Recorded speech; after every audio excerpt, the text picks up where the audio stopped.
MakerFest 2024 is not your average career fair. MakerFest is an amazing opportunity for students to learn about the careers that are available in our area through hands-on activities in an innovative learning environment. Today we came to MakerFest just to really be involved in different careers that we can do outside of high school. You get exposed to a lot of different opportunities that you didn't know were out there.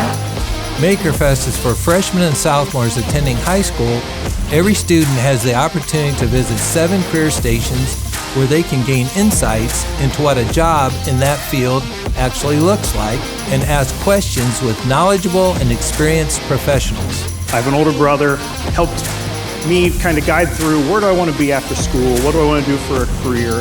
And so I think this is a great opportunity for everybody that might not have that guidance to get to see what we have to offer in the area. You don't just have to focus on one thing, there's everything here. I laid brick over there with that guy, that was pretty cool, and then I learned about like finances and bank accounts and stuff like that.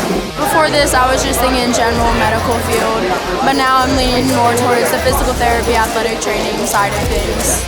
MakerFest 2024 is happening October 10th and 11th at the Allen County Fairgrounds. Lunch is provided. Plans are underway for this to be the most successful event yet. Join us for MakerFest 2024.